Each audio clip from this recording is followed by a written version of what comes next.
कलाम को नहीं कबूल किया और उसी तरतीब में चलते रहे और मेडिसिन भी लेते रहे। और फिर आपको एक दिन ऐसा हुआ कि एक बड़ी खबर मिली कि आपको कैंसर हो गया, आपको मेदे का कैंसर हो गया।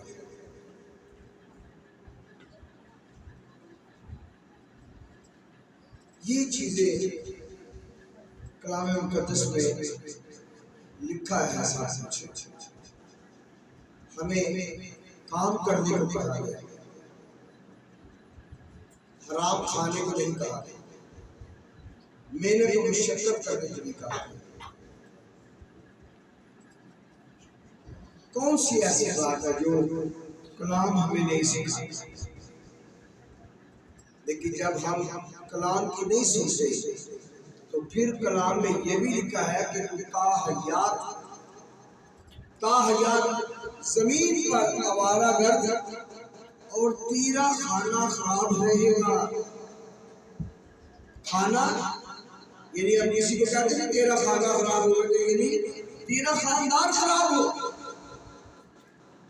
तेरी नस्ल खराब हो, जमीन पर क्यों आवारा रहे, क्योंकि हमने कलाम की उस बात को नहीं माना जो कलाम में लिखी।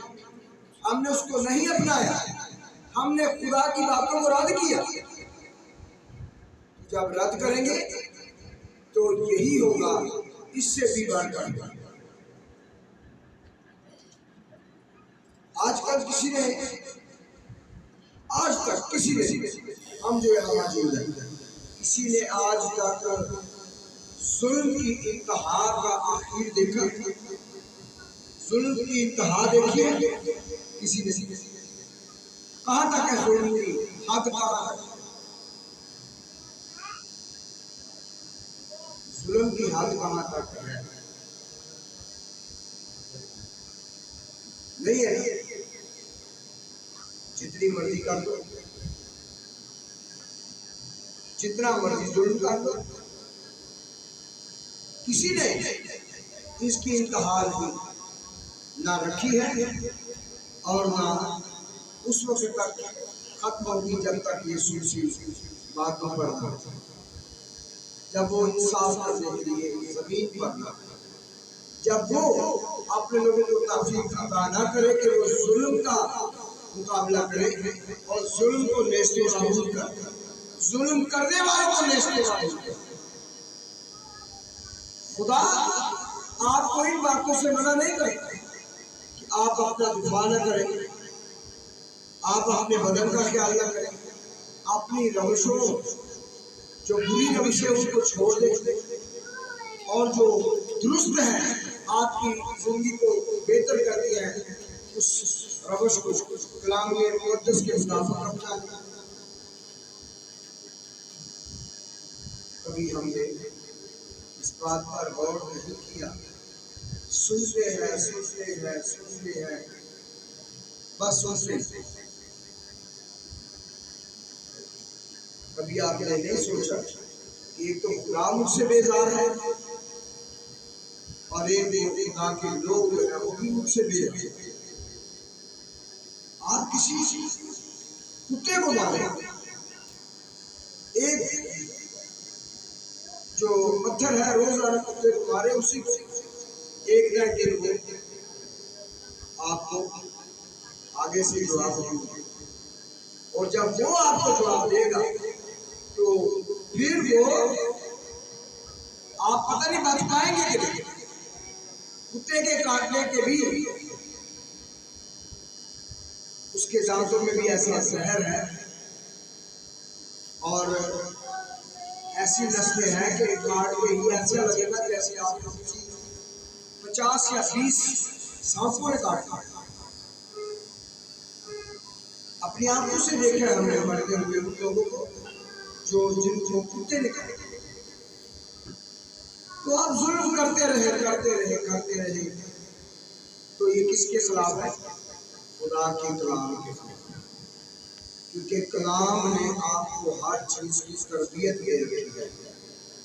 और फिर हमारा हमारा जो मसीही लोग हैं, जो मसीही हैं वो, और जो ईसाई हैं वो तो एक अलग ही तबका है।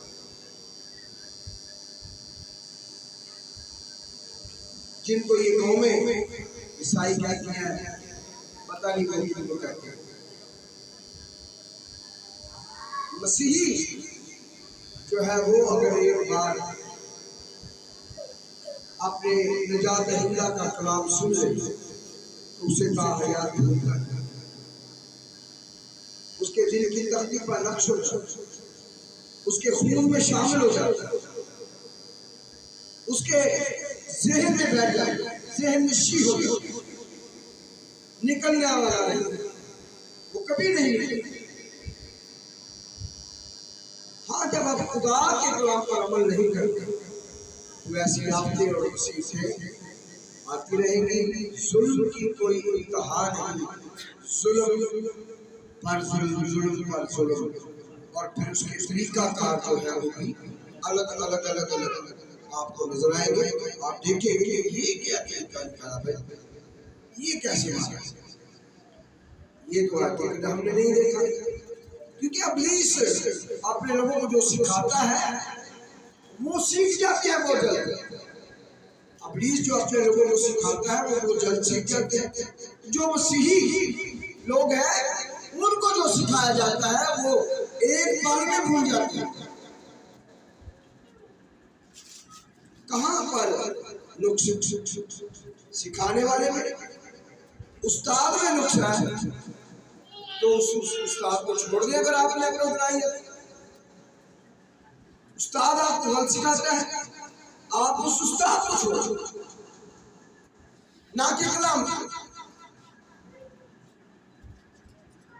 और जो आपको दुरुस्त सिखाता है और वो कलाम के मुताबिक है, तो फिर अगर आप कबूल नहीं करते तो सजावार उस्ताद नहीं, सजावार शागिर्द नहीं।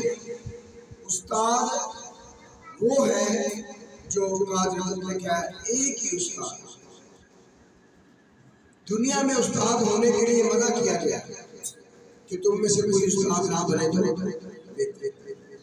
तो मैं भी शागिर्द हूं, लेकिन सिखाने के लिए खड़ा किया गया है, बताने के लिए खड़ा किया गया है, अपनी भेड़ों के आगे चलने के लिए चुना गया है। तो फिर ये चुनाव, ये सिखाना, ये खुदा के पाकू और खुदा की ऐन मर्जी के मुताबिक, पाकू की तालीम उसका फजल है कि उसने खाक से उठाकर एक शख्स को आगे खड़ा किया। जब बनी इस्राएल के, जब मूसा और उसका भाई हारून और यशुआ जब आगे चलने वाले थे तो वहां पर भी यही हाल है, यही हाल है। वो उनको दुरुस्त राह पर लेकर जाते, लेकिन वो उसका उल्ट करते थे और फिर मुसीबत में फंसते गए। वो 40 दिन का सफर, 40 साल सफर करते रहे। ये एक सजा भी थी और खुदा ने अपनी कुदरत को भी ज़ाहिर किया। तो वो सिखाने के लिए 6 लाख से ज्यादा लोग और सिखाने वाले, राह दिखाने वाले खुदा ने आगे जो लगाए, उस मूसा, उसके बाद उसका भाई हारून और उसके बाद फिर मूसा का शागिर्द यीशु। कितने लोग? 3 लोग। क्या वो उस्ताद थे? चरवाहे थे। इसलिए आगे खड़ा किया खुदा ने। खुदा ने उनके अंदर कुछ देखा। खुदा ने चाहा कि ये मेरी कौम को आज़ादी मिले, तो खुदा ऐसा करने में कादिर है। अगर हम खुदा के कलाम पर अमल करें तो यकीनन खुदा हमें बरकत देगा। आए खुदा की हजूर उसी के कलाम को देखें। कलाम मुक़द्दस में आप यहाँ से अधिकार दूसरा तस्सलीके के नाम खत, पौलुस रसूल का दूसरा खत तस्सलीकियों की कलीसिया के नाम, उसका पहला बाब उसकी 3री आयत से ऊंची आवाज में ठहर बड़े आराम से जो जो जो पीछे शादी हुई है उसमें भी कलाम का बकायदा तौर पर ये हिस्सा सुनाइए। हाँ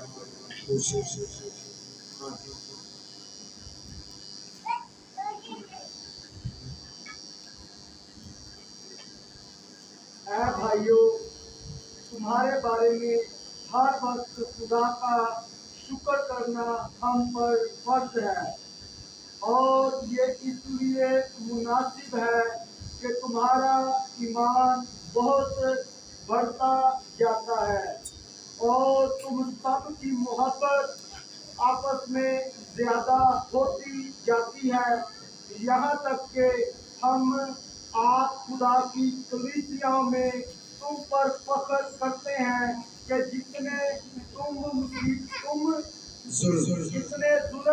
और मुसीबतें तुम उठाते हो, उन सब में तुम्हारा सब्र और ईमान जाहिर होता है।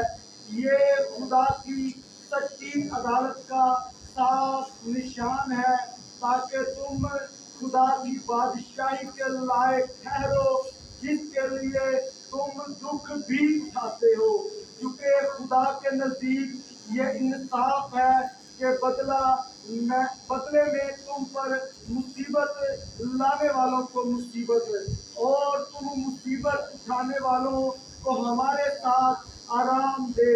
जब खुदावंद यीशु अपने कवि फरिश्तों के साथ भड़कती हुई आग में आसमान से जाहिर होगा, और जो खुदा को नहीं पहचानते और हमारे खुदावंद यीशु की खुशखबरी को नहीं मानते, उनसे बदला लेगा। वो खुदावंद के चेहरा और उसकी कुदरत के जलाल से दूर होकर अबदी हलाकत की सजा पाएंगे।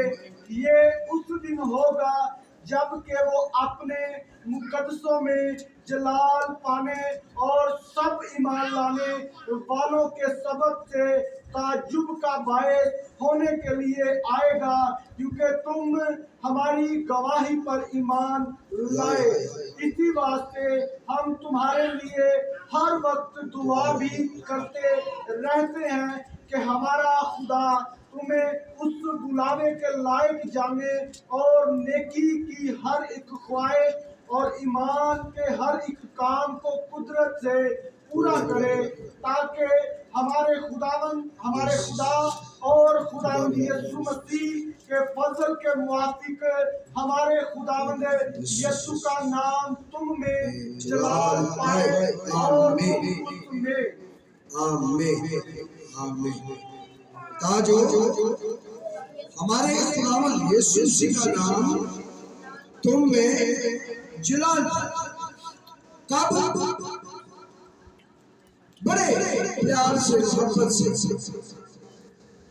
बड़े ईमान से और उस तसलीकियों के खत जो दूसरा तसलीकियों को भेजा गया उसके बारे में, उसमें हम जो तसलीकियों की कलीसिया जो बड़े दुख और कर्ब में थी और बहुत सी मुसीबतों का सामना, लेकिन खुदावंद का फजल और इकरार उस वक्त हासिल होता है जब हम ईमान से उस शैतानी तासीरों और उन लोगों का जो शैतान के लोग हैं, क्योंकि कोई भी जुल्म होते हुए आप अपनी आंखों से देखते हैं तो जुल्म करने वाला भी आपको नजर आता है कि जुल्म कौन कर रहा है। कुछ सांप है, कुछ शेर है, कोई जंगली जानवर है, कोई बंदर है, गधा है, कौन है? इंसान जिसको खुदा ने बनाया, जिसको खुदा ने बनाया और वही खुदा के कलाम के खिलाफ खुदा के लोगों के खिलाफ, खुदा के घर के खिलाफ, खुदा के घर को जलाता है, खुदा के कलाम को जलाता है। कौन है वो आपको नजर आता है जुल्म करने वाला? वो इंसान जो दावा करता है कि मैं अव्वल हूँ, दावा करता है कि मैं अव्वल हूँ। भाई किस लिए तुम अव्वल हो? तुम्हारा खुदा कोई अलग है? कौन है वो? तुम्हारा खुदा कौन है बताओ मुझे। जुल्म करने वालों से पूछता हूँ कि तुम्हारा खुदा कौन है? क्या और कोई खुदा है? जुल्म करने वाला खुदा है, कलाम कोई और है, तालीम देने वाला कोई और है। आपकी किताब जो आप कहते हैं जुल्म करने वालों से मैं कह रहा हूं कि आपकी किताब आपको से ये सिखाती है, अंजील मुकद्दस की आपको सिखाती है, तौरात सिखाती है, नबियों का सहीफा सिखाता है, और अंजील आपको सिखाती है। यीशु मसीह के कलाम में तो जुल्म करने वालों के लिए दुआ का सिखाता है कि तुम जुल्म करने वालों के लिए दुआ करो, सताने वालों के लिए दुआ करो, और कह के तुम्हारे बारे में हर वक्त खुदा का शुक्र करना हम पर फर्ज है। और ये इसलिए मुनासिब है कि तुम्हारा ईमान बहुत बढ़ता है। इसलिए दुआ करता हूँ तुम्हारे लिए कि जुल्म के दिनों में जुल्म करने वालों के लिए भी दुआ करता हूँ, और कह के मुसीबत उठाने वाले जो है वो उनके लिए, और तुम्हारा ईमान बढ़ता जाए और तुम सब की मोहब्बत आपस में ज़्यादा होती जाए। क्योंकि दुश्मन की, वो जो जुल्म कर रहा है उसकी आपसे मोहब्बत बढ़ती जाए, ये कहा गया है। नहीं, जिन पर जुल्म हो रहा है उनके बारे में कहा गया है कि मैं इसलिए तुम्हारे लिए दुआ करता हूँ, इसलिए तुम्हारे लिए खाली चाहता हूँ, ये मुझ पर फर्ज है। और तुम आपस में जिन पर जुल्म होता है एक दूसरे से तुम्हारी मोहब्बत क्या होती जाए, बढ़। अब मोहब्बत कैसे बढ़ रही है आप देख रहे हैं, कैसे बढ़ रही है, कैसे देने से, चीजें देने से। ये एक अलग कलाम है, भूखे को खाना खिलाना, उनकी मदद करना, और ये दुनिया और इस मुआशरे का एक अजीब सा असूल है कि जिसे आप देखते हैं वो आपसे खुश है।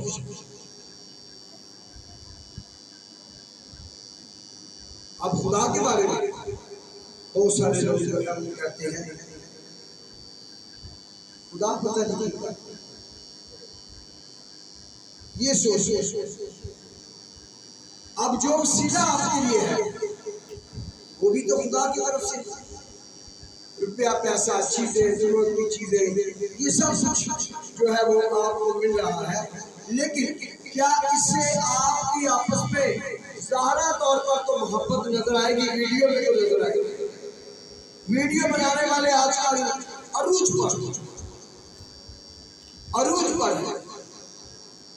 आपस में मोहब्बत का जो जिक्र है कलाम मुकद्दस में, तो हमारी मोहब्बत जो है वो एक होकर एक बुनियाद रखी जाए, एक बुनियाद रखी जाए ताकि वो मोहब्बत कम ना हो, बल्कि जब किसी भी इमारत की बुनियाद रखी जाती है तो वो रोज बरोज ऊपर को जाती है ना कि नीचे। जब एक इमारत नहीं बनती है तो क्या वो जैसे जैसे वो बन रही है वो बुलंद होगी, बढ़ेगी, या नीचे कुछ नीचे की तरफ जाएगी? हाँ जी, तो वो बढ़ती हुई नजर आएगी या नहीं आएगी? तो फिर इसलिए मोहब्बत में पहल करने वालों से है कि तुम मोहब्बत करो, लेकिन तुम्हारी मोहब्बत की बुनियाद जो है वो अबदी होनी चाहिए, ना कि चीजों पर मुश्तमिल। चीजों पर, रुपया पैसे पर मुश्तमिल नहीं, बल्कि ये मुफ्त है, मुफ्त है और मुफ्त बढ़ता जाएगा। और ये इतना बढ़ेगा कि आपके गिर्द इतनी बड़ी आसमान से जमीन तक एक बड़ी दीवार बन जाएगी, एक बड़ा आपके इर्द गिर्द खुदावंद का फजल बढ़ेगा और आप एक भार में छूट कि कोई भी जुल्म करने वाला हाथ आप तक न पहुंचे। एक वक्त था कि उसने फिरौन ने बहुत जुल्म 430 साल उसने जुल्म किया। आखिर को खुदा ने जब जुल्म करने वालों को खींचा, बहुत जुल्म होता था। नंगे खुले आसमान के नीचे भूखे प्यासे बिना उजरत के काम, कोड़े मारने, कत्ल करना, जला देना, ये सब जो था वो बनी इस्राएल के साथ गुजरता था। और करने वाला फिरौन।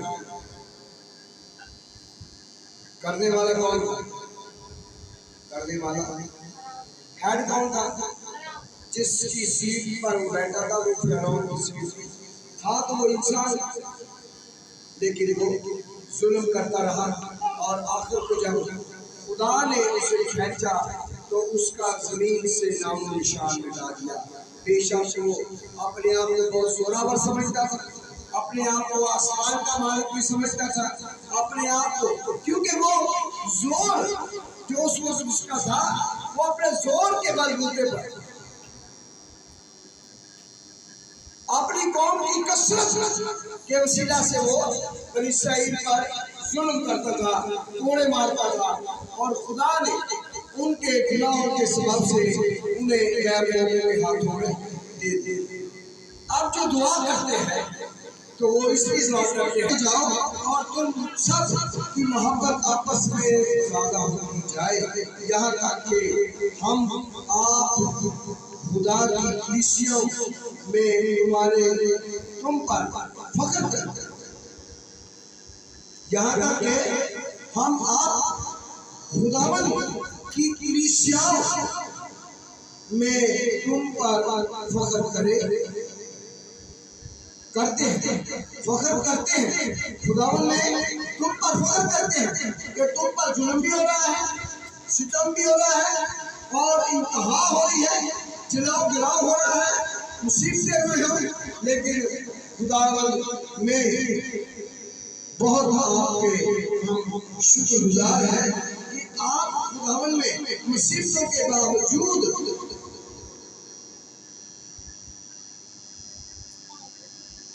फख्र करते हैं।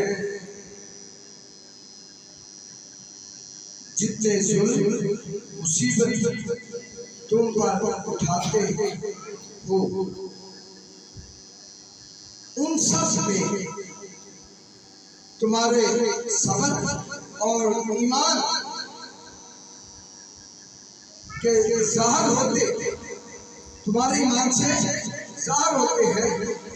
ये खुदा की सच्ची अदालत, ये खुदा की सच्ची अदालत और इंसाफ और साफ निशान, ये खुदा की सच्ची अदालत और साफ तौर पर नजर आ रहा है कि ये वो निशान है जो ईमानदारों के लिए अबदी निशान है।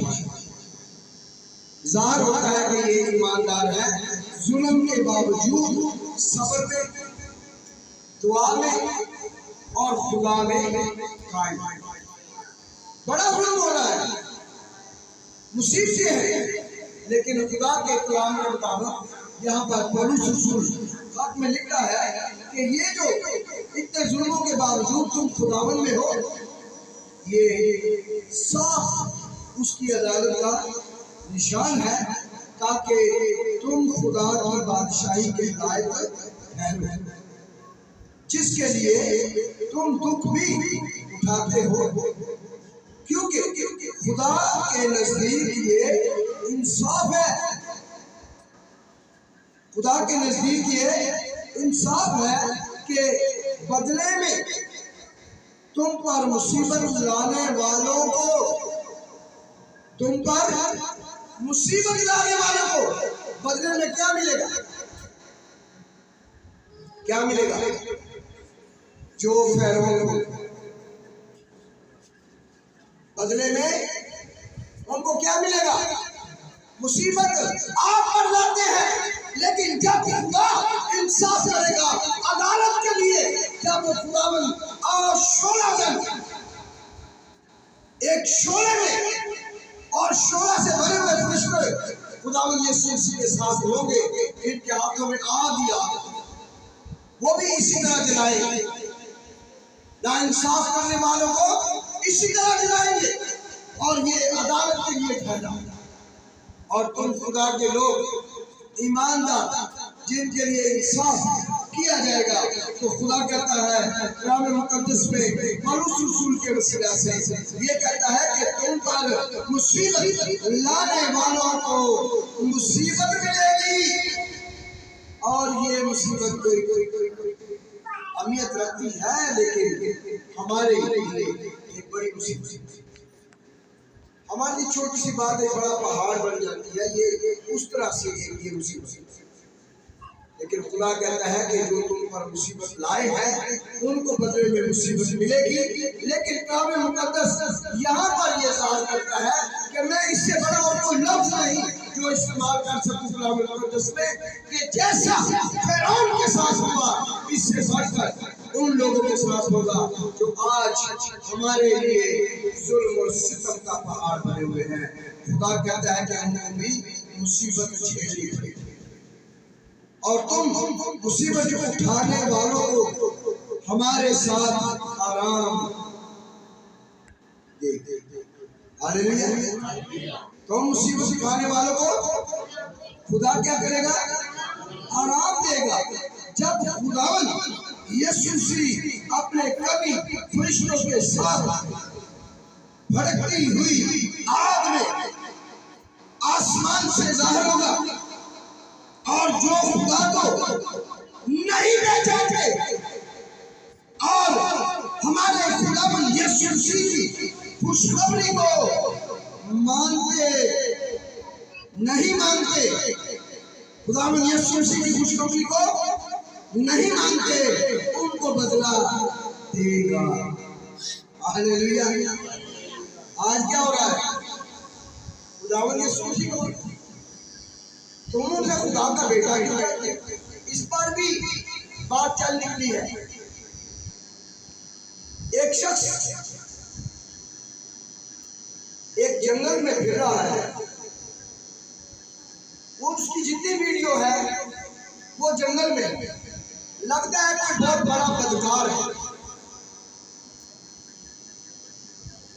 मुआशरे में उसे कहीं जगह नहीं मिली वीडियो बनाने के लिए, इसलिए वो दुनिया का बदकार सताया हुआ और दुनिया का बदहाल शख्स वो जंगल में फिरता है और वो लोगों को उस्काता है और वो कह रहा है कि ये काफिर है, ये काफिर है।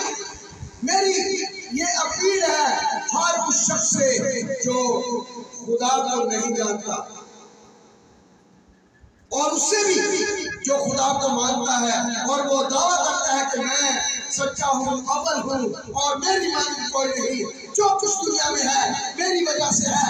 आसमान मेरे लिए बना, जमीन मेरे लिए बनी, जन्नत मेरे लिए बनी। मैं उससे पूछता हूँ कि इस बात का जवाब दो कि काफिर हो। अगर सुनते हो तो मुझे जवाब चाहिए कि काफिर आप किसको कहते हैं? काफिर है कौन? उसकी पहचान क्या है? अच्छा दरख्त अपने फलों से पहचान, बुरा दरख्त अपने फलों से पहचाना जाता है। और ये अपनी गिरेबान में झांको वो जो जंगल में वीडियो बना रहा है ना, उससे मैं कह रहा हूँ कि आपके पूरे बाल में झाग कि तू किसके खिलाफ काम कर रहा है। ये बातें किसके खिलाफ है? ये खुदा के खिलाफ है। ये अंजीर मुकद्दस साथ कर रही है कि तुम खुशखबरी का इनकार करते हो, तुम खुदा का इनकार करते हो। ऐसे लोग जो ऐसी बदकारी फैलाते हैं और वो जुल्म करने में आगे फैसला है। खुदा कहता है कि मैं जब आसमान से आऊंगा और देखो वो भड़कती हुई आग, और आग में आसमान से ज़ाहिर होगा, और जो खुदा को नहीं पहचानते और हमारे खुदावंद यीशु मसीह की खुशखबरी को रद्द करते हैं, उनसे बदला जाएगा, उनको भस्म किया जाएगा, जलाया जाएगा। सोच कर कुछ करो। खुदा के खिलाफ कर रहे हो। जिस खुदा को तुम मानते हो, जिस खुदा को, जिस अल्लाह को तुम मानते हो, तुम उसके खिलाफ काम कर रहे हो। सुनो, इंसान के खिलाफ नहीं कर रहे, हमारे खिलाफ नहीं कर रहे। आप खुदावंद यीशु मसीह और उसके बाप खुदा जो आसमान पर तख्तशी है और रूल उसके खिलाफ काम कर रहे हो, और तुम उसे पहचानते रहे, सिर्फ बातें करते रहे। ना तुम खुदा से वाकिफ हो, ना खुदा की तालीम से वाकिफ हो, और ना ही तुम उसके बेटे यीशु मसीह की तालीम से वाकिफ हो। तुम कुछ नहीं, कुछ नहीं।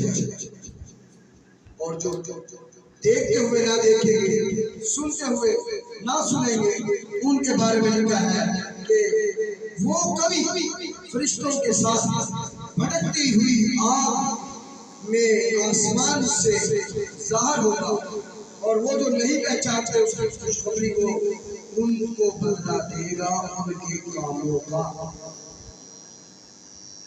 उनको बदला देगा। वो जो तुम कर रहे हो ना, इसका बदला खुदा देगा, क्योंकि तुम मेरे खिलाफ नहीं, जितना कुछ कर रहे हो खुदा के खिलाफ। हमें तो ये तालीम दी गई कि तुम उनके लिए दुआ करो।